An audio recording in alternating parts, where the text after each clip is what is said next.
beralih ke informasi emiten. Emiten air minum dalam kemasan milik pengusaha Hermanto Tanoko, PT Sariguna Prima Tirta Tbk, dengan kode saham Cleo kembali menggebrak pasar dengan ekspansi produksi besar-besaran. Perusahaan mengumumkan rencana pengoperasian 3 pabrik baru pada paruh kedua 2025. PT Sariguna Prima Tirta Tbk atau emiten dengan kode saham Cleo mengumumkan rencana pengoperasian 3 pabrik baru pada paruh kedua 2025. Lokasi pabrik ini tersebar di Palu, Pekanbaru, dan Pontianak yang dipilih secara strategis untuk memperluas jangkauan distribusi ke berbagai wilayah di luar Pulau Jawa. Investasi yang digelontorkan untuk ketiga pabrik ini diperkirakan mencapai 200 miliar rupiah atau 40% dari total belanja modal Cleo tahun ini yang mencapai setengah triliun rupiah. Penambahan fasilitas ini akan meningkatkan total pabrik Cleo menjadi 35 unit dari sebelumnya 32 unit yang sudah beroperasi di berbagai daerah. Adapun sepanjang paruh pertama 2025, Cleo membuka laba bersih yang susut secara tahunan. Perseroan juga menerangkan pada periode Januari hingga Juni 2025, Cleo tengah berfokus untuk melakukan penguatan infrastruktur distribusi di wilayah-wilayah yang memiliki permintaan yang tinggi. Manajemen Cleo menegaskan langkah ekspansi ini adalah bagian dari strategi jangka panjang untuk memperkuat jaringan produksi dan pasar di seluruh Indonesia.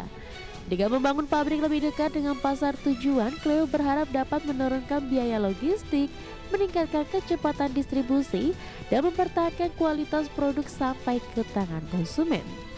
Berbagi sumber, IDX Channel. Seiring 48 tahun diaktifkannya kembali pasar modal Indonesia, Bursa Efek Indonesia terus mencatat kinerja positif. Para pelaku pasar optimistis IHSG dapat menembus level 8.000 tahun ini. Seiring 48 tahun diaktifkannya kembali pasar modal Indonesia, Bursa Efek Indonesia mencatat jumlah investor pasar modal Indonesia menyentuh 17,01 juta single investor identification pada Juli 2025. Investor pasar modal tumbuh 2,14 juta atau 11,42% dibandingkan akhir 2024 yang mencapai 14,87 juta SID. Dari sisi penawaran saham perdana atau IPO pada 2025 ada 22 perusahaan yang mencatatkan saham di Bursa Efek Indonesia dengan dana dihimpun mencapai 10,39 triliun rupiah hingga 8 Agustus 2025. Sementara dari sisi kinerja indeks harga saham gabungan naik 6,14% year to date ke posisi 7.533 pada Jumat 8 Agustus 2025. Di kawasan ASEAN, kinerja IHSG berada di peringkat 3 di bawah Vietnam dan Singapura, sedangkan di Asia Pasifik, kinerja IHSG berada di peringkat 7. Para pelaku pasar optimistis IHSG dapat menembus level 8.000 tahun ini yang bertepatan pada momen peringatan Hari Kemerdekaan RI ke-80. Dari Jakarta, Tim Liputan IDX Channel.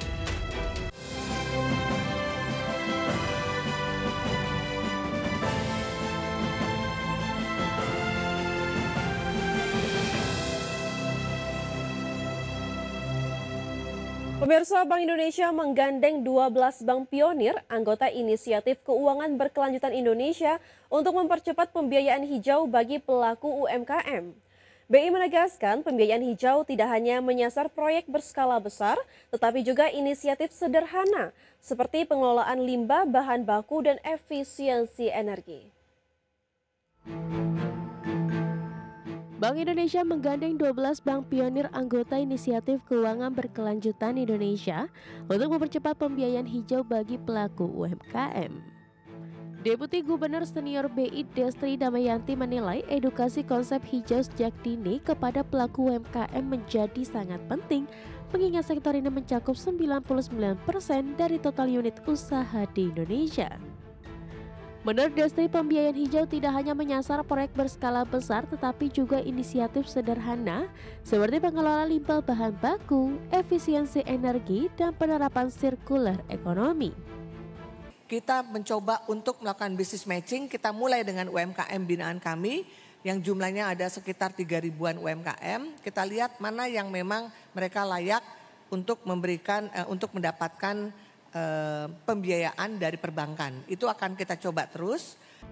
Hingga 1 Juli 2025, BI telah menyalurkan insentif likuiditas makroprudensial sebesar 33,7 triliun rupiah untuk mendukung pembiayaan sektor perumahan hijau dan kendaraan listrik.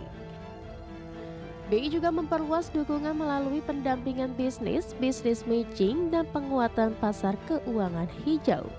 Salah satunya dilakukan lewat pembelian surat berharga hijau sebagai bagian dari instrumen operasi moneter dan cadangan devisa.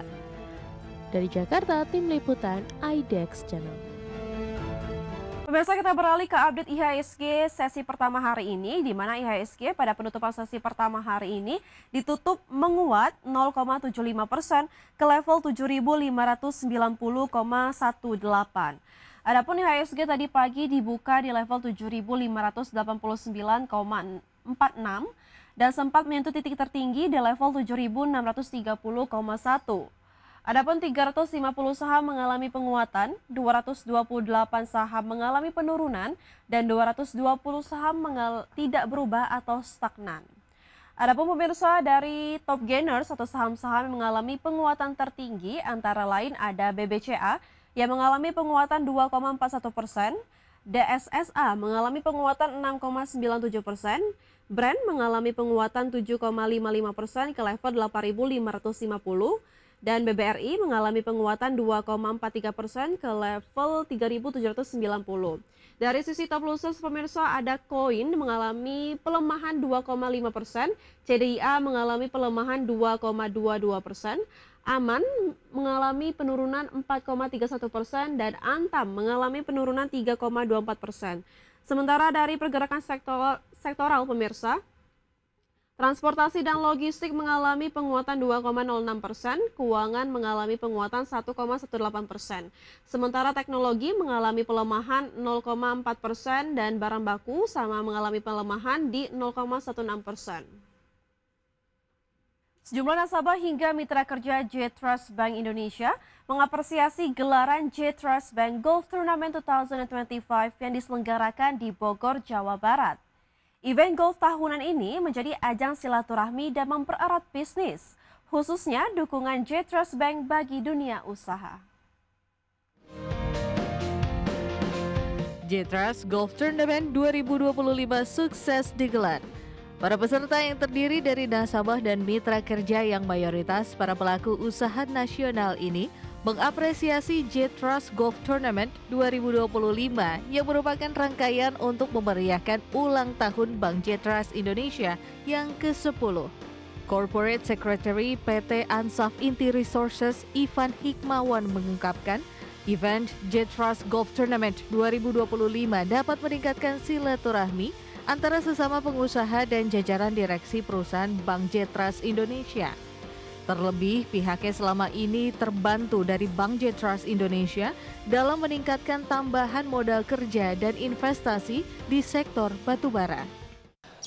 Pertama-tama kita mengucapkan terima kasih atas undangan dari PT Bank J-Trust terhadap PT Ansaf yang selama ini kita sudah mengikuti event ini sudah 3 kali ya, berulang kali 3 kali. Dan sampai saat ini kita merasakan dukungan yang sangat baik dari Bank J-Trust untuk mendukung usaha kami. Dan event ini sangat baik diadakan setiap tahunnya sehingga menjadi ajang silaturahmi antara sesama pengusaha di Republik kita, Indonesia. Sebanyak 110 peserta yang terdiri dari nasabah hingga mitra kerja ikut andil dalam turnamen yang digelar untuk memeriahkan rangkaian Hari Jadi Bank J-Trust Indonesia yang ke-10. Dalam turnamen ini, masing-masing peserta memperebutkan piala bergengsi Best Gross Overall Winner dan Best Net Overall Winner. Dari Bogor, Jawa Barat, Ade Firmansyah, IDX Channel.